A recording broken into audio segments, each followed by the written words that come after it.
ಸರ್ಕಾರದಿಂದನೇ sir ಇದು ಆಹಾರ ಸಾಮಗ್ರಿಗಳದು ನಾನು ಹೇಳ್ತೀನಿ. ಈಗ ಮೊದಲು ಸರ್ಕಾರದಿಂದನೇ ಬರ್ತಾ ಇತ್ತು. ಈಗ ಕ್ರಿಸ್ಟಿ ಕಂಪ್ನಿ ಅವರು ಅಂತ ಇದನ್ನ ತಗೊಂಡು ಅದು ಮಕ್ಕಳಿಗೆ 3 ದಿನ ರವೆ 3 ದಿನ ಅಕ್ಕಿ ಅಂತ ಹೇಳಿ ಕೊಡ್ತಿದ್ದಾರೆ. ಆ ರವೆಯಲ್ಲಿ ತುಂಬ ಹುಳ ಕಲ್ಲು ಎಲ್ಲ ಇರುತ್ತೆ. ಆಮೇಲೆ ನಮ್ಮ ಆಹಾರ ಪದ್ಧತಿ, ನಮ್ಮ ವಲಯವಾರು, ನಮ್ಮ ಹಳ್ಳಿ ಮಟ್ಟದಲ್ಲಿ ಆ ಥರದ ಆಹಾರ ಮಕ್ಕಳು ಇಷ್ಟಪಟ್ಟು ತಿನ್ನೋದಿಲ್ಲ. ಹಾಗಾಗಿ ಮಕ್ಕಳ ಪೇರೆಂಟ್ಸೂ ಫಲಾನುಭವಿಗಳು ತಿನ್ನಲ್ಲ, ನಮ್ಮ ಮಕ್ಕಳು ಹೊಟ್ಟೆ ನೋವುತ್ತೆ ರವೆ ಅಂತ ಹೇಳಿ ಗಲಾಟೆ ಮಾಡ್ತಾರೆ. ಹಾಗಾಗಿ ಪಾಪ ಮಕ್ಕಳನ್ನ ನಾವು ಬೆಳಗ್ಗೆ 9:30 4 ಗಂಟೆವರೆಗೂ ಕೇಂದ್ರದಲ್ಲಿ ಇರಿಸ್ಕೋಬೇಕು ಅಂದರೆ ಅವ್ರಿಗೆ ಇಷ್ಟ ಆಗುವಂಥ ನಮ್ಮ ವಲಯವಾರು ಪದ್ಧತಿಯಲ್ಲಿ ಯಾವ ಆಹಾರ ಇದೆ ಅದು ಕೊಟ್ಟರೆ ಮಕ್ಕಳಿಗೆ ಉತ್ತಮ ಅಂತೇಳಿ ನಾವು ಸುಮಾರು ಬೇಡಿಕೆಗಳನ್ನು ಇಟ್ಟಿದ್ದೀವಿ ಹೋರಾಟಗಳಲ್ಲಿ. ಆದ್ರೂ ಅದು ಸರ್ಕಾರ ಗಮನ ಹರಿಸಲಿಲ್ಲ. ಹಾಗಾಗಿ ಮತ್ತೆ ಈಗ ನಾವು ಇದೇನು 6ನೇ ಗ್ಯಾರಂಟಿ ಅಂತ ಹೇಳಿದ್ವಲ್ಲ, 5 ಗ್ಯಾರಂಟಿಗಳು ಈಗ ಆಲ್ರೆಡಿ ಸರ್ಕಾರದ ಚುನಾವಣಾ ಪೂರ್ವದಲ್ಲಿ ಕಾಂಗ್ರೆಸ್ ಸರ್ಕಾರದವರೇ ಹೇಳಿದ್ದು. ಅದು 5 ಜಾರಿಯಲ್ಲಿದೆ. 6ನೇ ಗ್ಯಾರಂಟಿ ನಮ್ಮದೇನೆ. ಅಂಗನವಾಡಿ ನೌಕರರಿಗೆ 15,000 ರೂಪಾಯಿ, ನಮ್ಮ ಸರ್ಕಾರ ಬಂದರೆ ಕೈ ಸರ್ಕಾರ 15,000 ರೂಪಾಯಿ ಕೊಡ್ತೀವಿ ಅಂತ ಹೇಳಿದ್ದು ಅವರೇನೆ. ಆದರೂ ಈಗ ಸರ್ಕಾರ ರಚನೆಯಾಗಿ 2 ವರ್ಷಗಳಾಗ್ತಾ ಇದೆ. ಕಾದು ನೋಡಿದ್ವಿ, ಈವರೆಗೂ ಕೊಡಲಿಲ್ಲ. ಅದು ಈ ಚಳಿಗಾಲದ ಅಧಿವೇಶನದಲ್ಲಿ ಚರ್ಚೆ ಆಗಬೇಕು, ಬರುವ ಬಜೆಟಲ್ಲಿ ನಮಗೆ ತೆಗಿಬೇಕು ಅಂತೇಳಿ ಕೂಡ ಒಂದು 15,000 ರೂಪಾಯಿ ನೀವೇ ಹೇಳಿರೋ ಒಂದು 6ನೇ ಗ್ಯಾರಂಟಿಯನ್ನು ನಾವು ಜಾರಿ ಮಾಡಬೇಕು ಅಂತೇಳಿ ಈಗ ಅದೆಲ್ಲ ಕೂಡ ತುಂಬ ಕೆಳಮಟ್ಟದ್ದು ಇವತ್ತು ವಿತರಣೆ ಮಾಡ್ತಾ ಇದ್ದಾರೆ. ಮಕ್ಕಳು ತಿನ್ನಲಾರ್ದಂಥ ಆಹಾರ ಪದಾರ್ಥಗಳನ್ನು ಇವತ್ತು ಕೊಡ್ತಾ ಇದ್ದಾರೆ. ಅದೆಲ್ಲವೂ ಕೂಡ ಸರಿ ಮಾಡಬೇಕು. ಮತ್ತು 6ನೇ ಗ್ಯಾರಂಟಿಯನ್ನು ಜಾರಿ ಮಾಡಬೇಕು. ಮತ್ತು ಇವತ್ತು ಗ್ರ್ಯಾಚ್ಯುಟಿಯನ್ನು ಬಿಡುಗಡೆ ಮಾಡಬೇಕು. ಮತ್ತು ಇವತ್ತು ಗುಜರಾತ್ ಹೈಕೋರ್ಟು ಒಂದು ಆದೇಶವನ್ನು ಕೊಟ್ಟಿದೆ. ಗುಜರಾತ್ ಹೈಕೋರ್ಟು ಅಂಗನವಾಡಿ ನೌಕರರನ್ನು 3 ಮತ್ತು 4ನೇ ದರ್ಜೆ ನೌಕರರನ್ನಾಗಿ ಮಾಡಬೇಕು. ಮತ್ತು ಅಲ್ಲಿವರೆಗೂ ಕೂಡ ಅದನ್ನು ಕೂಡ 6 ತಿಂಗಳ ಒಳಗೆ ಮಾಡಬೇಕು ಅಂತ ಆದೇಶ ಕೊಟ್ಟಿದೆ. ಅಲ್ಲಿವರೆಗೂ ಕೂಡ ಕನಿಷ್ಠ ವೇತನ ಕೊಡಬೇಕು ಅಂತ ಒಂದು ಇದನ್ನು ಹೇಳಿದ್ದಾರೆ. ಆದ್ದರಿಂದ ಇವೆಲ್ಲವನ್ನು ಕೂಡ ಇವತ್ತು ಜಾರಿ ಮಾಡಬೇಕು ಅಂತ ಅಂದ್ಬಿಟ್ಟು ಇವತ್ತು ರಾಜ್ಯದ ಎಲ್ಲ ಜಿಲ್ಲಾ ಕೇಂದ್ರಗಳಲ್ಲೂ ಕೂಡ 17, 18 ಹೋರಾಟ ನಡೀತಾ ಇದೆ, ಅಹೋರಾತ್ರಿ. ಮತ್ತು ಬೆಳಗಾಮಲ್ಲೂ ಕೂಡ ಸುಮಾರು 15ರಿಂದ 20,000 ಜನ ಅಂಗನವಾಡಿ ವರ್ಕರ್ಸು ಅಲ್ಲಿ ಹೋರಾಟದಲ್ಲಿ 17, 18 ಭಾಗವಹಿಸ್ತಾ ಇದ್ದಾರೆ. ಈ ಎಲ್ಲ ಬೇಡಿಕೆಗಳು ಈಡೇರಿಸಬೇಕು. ಮತ್ತು ಇಲ್ಲಿ ಸ್ಥಳೀಯವಾಗಿರುವಂಥ ಸಮಸ್ಯೆಗಳನ್ನು ನಮ್ಮ ಜಿಲ್ಲಾಧಿಕಾರಿಗಳು ಕೂಡ ಒಂದು ಸಭೆ ಕರೆದು ಇಲ್ಲಿರುವಂಥ ಸ್ಥಳೀಯ ಸಮಸ್ಯೆಗಳು ಬಗೆಹರಿಸಬೇಕು ಅಂತ ಅಂದ್ಬಿಟ್ಟು ಒತ್ತಾಯ ಮಾಡ್ತಾ 17, 18 ಹೆಚ್ಚಿನ ಸಂಖ್ಯೆಯಲ್ಲಿ ಈ ಹೋರಾಟದಲ್ಲಿ ಭಾಗವಹಿಸಬೇಕು ಅಂತ ಈ ಮೂಲಕ ವಿನಂತಿಯನ್ನು ಮಾಡ್ತಾ ಇದ್ದೀವಿ ಸರ್. ಸುಜಾತ ಅವರು ಪತ್ರಿಕಾ ಮಾಧ್ಯಮ ಈ ದಿನ ನಡೆಸ್ತಾ ಇರೋದಕ್ಕೆ ಈ ಪತ್ರಿಕಾ ಮಾಧ್ಯಮಕ್ಕೆ ಎಲ್ಲ ಪತ್ರಿಕಾ ಮಾಧ್ಯಮದಲ್ಲಿದ್ದಾರೆ. ಅವರಿಗೆ ಮೊದಲನೇದಾಗಿ ಅಂಗನವಾಡಿ ನೌಕರರ ಜಿಲ್ಲಾ ಸಂಘಟನೆ ಅಧ್ಯಕ್ಷರಾದ ಲಕ್ಷ್ಮೀದೇವಮ್ಮ ಅವರು ಹಾಜರಿದ್ದಾರೆ. ಅವ್ರಿಗೂ ಸ್ವಾಗತ.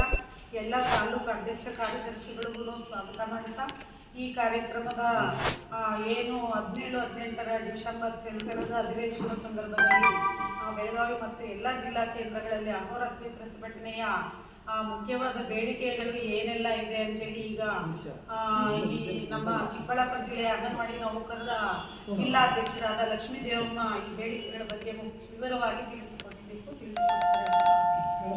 ಸರ್ಕಾರದ ಅಂದರೆ ನಮ್ಮ ಇಲಾಖೇತರ ಕೆಲಸಗಳು, ಇಲಾಖೆ ಕೆಲಸಗಳಲ್ಲ, ಇಲಾಖೇತರ ಕೆಲಸಗಳು, ಚುನಾವಣೆ ಕೆಲಸ ಇರ್ಬೋದು, ಮತ್ತು ಈ ಮಾತೃವಂದನಾ ಕೆಲಸ ಇರ್ಬೋದು, ಈ ಬೇರೆ ಬೇರೆ ರೀತಿಯಾಗಿರುವಂಥ ಆರೋಗ್ಯ ಪೌಷ್ಟಿಕ ಶಿಬಿರದ ಸಭೆಗಳಿರ್ಬೋದು, ಈ ಎಲ್ಲವನ್ನೂ ಕೂಡ ಮಾಡಿಸ್ತಾ ಇದ್ದಾರೆ. ಆದರೆ ಒಂದು ಸಿಂಗಲ್ ಪೈಸೆ ಹಣ ಹೆಚ್ಚು ಮಾಡಿಲ್ಲ.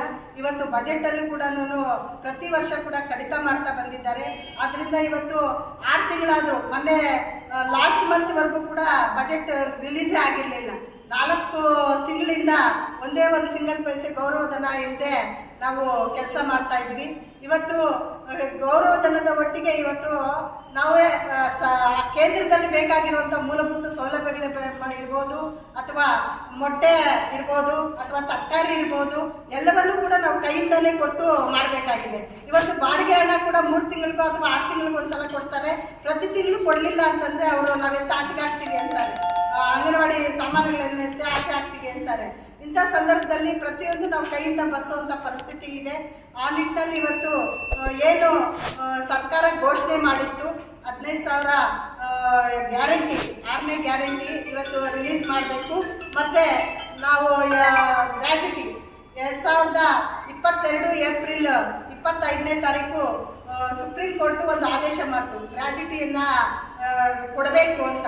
ಆದರೆ ನಾವು 2022ರಲ್ಲೇ ಹೋರಾಟಕ್ಕೆ ಕೂತಂಥ ಸಂದರ್ಭದಲ್ಲಿ ಇವತ್ತು ಆದೇಶ ಮಾಡಿದ್ದಾರೆ ಕೊಡ್ತೀವಿ ಅಂತ. ಆದರೆ ಇದುವರೆಗೂ ಕೂಡ ಬಜೆಟ್ ರಿಲೀಸ್ ಮಾಡಿಲ್ಲ. 40 ಕೋಟಿ ಹಣವನ್ನು ಆರ್ಥಿಕ ಇಲಾಖೆಗೆ ಕಳಿಸಿದ್ದೀವಿ ಅಂತ ಹೇಳ್ತಾ ಇದ್ದಾರೆ. 2023 ಏಪ್ರಿಲ್ 1ನೇ ತಾರೀಕಿಂದ ಗ್ರಾಜ್ಯುಟಿಯನ್ನು ಕೊಡ್ತೀವಿ ಅಂತ. ಆ ಹಣವನ್ನು ಕೂಡ ಇನ್ನು ಬಿಡುಗಡೆ ಮಾಡಿಲ್ಲ. ಕೂಡಲೇ ಹಣ ಬಿಡುಗಡೆ ಮಾಡಬೇಕು. ಮತ್ತೆ ಇಲ್ಲಿ ಲೋಕಲಲ್ಲೂ ಕೂಡ ಸುಮಾರು ಸಮಸ್ಯೆಗಳಿದ್ದಾವೆ ಸರ್. ಅದು ಅದೇ 3 ತಿಂಗಳು 4 ತಿಂಗಳು ಬಜೆಟ್ ರಿಲೀಸ್ ಆಗೋದು 3 ತಿಂಗಳಿಗೊಂದ್ಸಲ 4 ತಿಂಗಳಿಗೊಂದ್ಸಲ. ಅಲ್ಲಿವರೆಗೂ ಕೂಡ ನಾವು ಕಾಯಬೇಕು.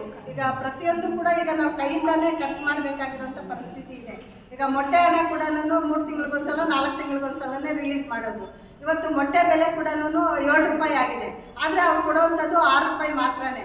ಈಗ ನಾವು ಕೈಯಿಂದಾನೇ ಬರ್ಸೋವಂಥ ಪರಿಸ್ಥಿತಿ ಈಗ ಬಂದಿದೆ ಸರ್. ಜೊತೆಯಲ್ಲಿ 6ನೇ ಗ್ಯಾರಂಟಿ ಕೊಟ್ಟಿಲ್ಲ ಅಂದ್ರಲ್ಲ, ಏನು 6ನೇ ಗ್ಯಾರಂಟಿ? 6ನೇ ಗ್ಯಾರಂಟಿ ಅಂಗನವಾಡಿ ಆಶಾ ಕಾರ್ಯಕರ್ತೆಯರಿಗೆ ಗೌರವಧನವನ್ನು ಹೆಚ್ಚು ಮಾಡ್ತೀವಿ ಅಂತ ಹೇಳಿದ್ರು. ಅಂಗನವಾಡಿ ವರ್ಕರ್ಸ್ಗೆ 10,000 ಮತ್ತು ಹೆಲ್ಪರ್ಸ್ಗೆ ಸಹಾಯ 15,000, ಹೆಲ್ಪರ್ಸ್ಗೆ 10,000 ಕೊಡ್ತೀವಿ ಅಂತ ಹೇಳಿದ್ರು. ಮತ್ತು ಆಶಾ ಕಾರ್ಯಕರ್ತೆಯರಿಗೂ ಕೂಡ 10,000 ಹೆಚ್ಚು ಮಾಡ್ತೀವಿ ಅಂತ ಹೇಳಿದ್ರು. ಆದರೆ ಯಾವುದನ್ನು ಕೂಡ ಮಾಡಿಲ್ಲ 6ನೇ ಗ್ಯಾರಂಟಿಯಲ್ಲಿ. 6ನೇ ಗ್ಯಾರಂಟಿ ಜಾರಿ ಮಾಡಬೇಕು ಅಂತ ಒತ್ತಾಯ ಮಾಡಿ. ಈಗ ಎಷ್ಟಿದೆ ಸರ್? ಈಗ 11,500 ರೂಪಾಯಿ ಇದೆ.